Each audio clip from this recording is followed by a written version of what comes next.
Katika ajenda hii ya mapato na matumizi, katiba yetu inatutaka tuletewe ripoti ya mapato na matumizi yaliyokaguliwa na chombo cha ukaguzi kutoka nje ya Simba. Lakini kila mwaka toka Mangungu umeingia madarakani, anakuja mhasibu kutusomea ripoti ya mapato na matumizi badala ya chombo kutoka nje ambacho cha ukaguzi ambacho kinatakiwa tukipitisha sisi wanachama, lakini hujawahi kwanza kutuletea hicho chombo na hatujawahi kuletewa ripoti ya matumizi ambayo yamekaguliwa.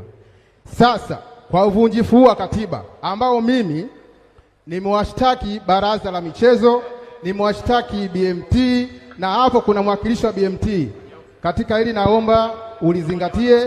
Kuna naibu waziri wa michezo, naomba ulizingatie swala hili.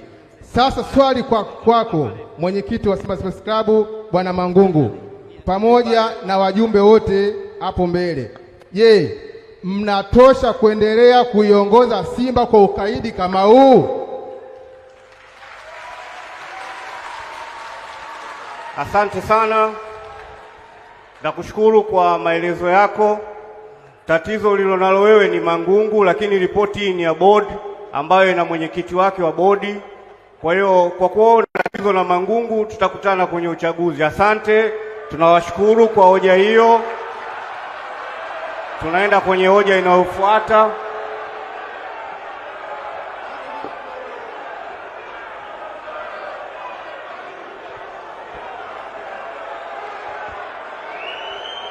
Haya,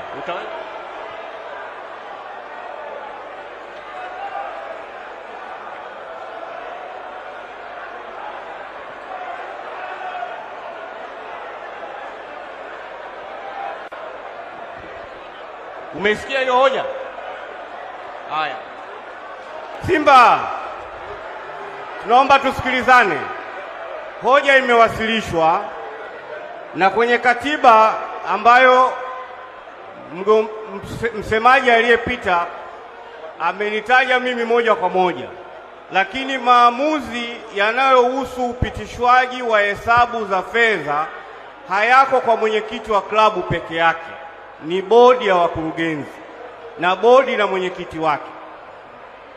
Haya, tuendelee. Mtu wa fedha.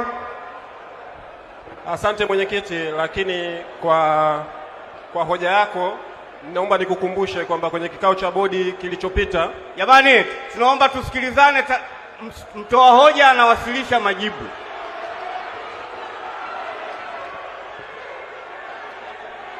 Nilikuwa naomba nitoe ufafanuzi kwenye hiyo hoja ya auditor, alafu tutaendelea.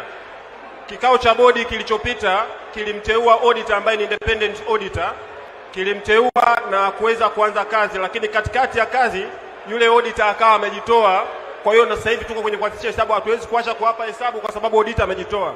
Lakini kwenye kikao kijacho na transformation ikiwa imekamilika, auditor atakuja atateuliwa kwenye mkutano mkuu, kwa sababu mkutano mkuu ndio wenye mamlaka ya kuweza kumteua mkaguzi wa hesabu za Simba Sports Club. Kwa hiyo mtakuja kumteua hapa ndani na hesabu zitakazokuja atakuja kuwasilisha mwenyewe.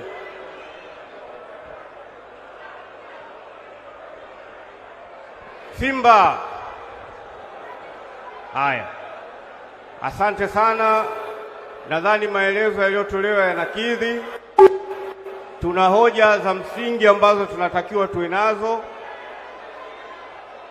Mapendekezo ni kwamba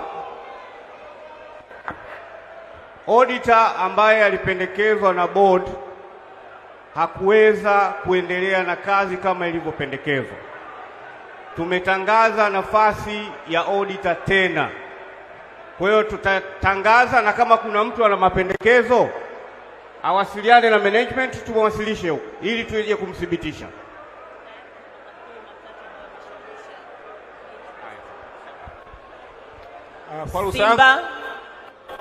Simba mara baada ya auditor ambaye alikuwa amependekezwa kurudisha fedha katikati ya ukaguzi, tulifanya mashauriano ya kutangaza nafasi hiyo na tayari makampuni matatu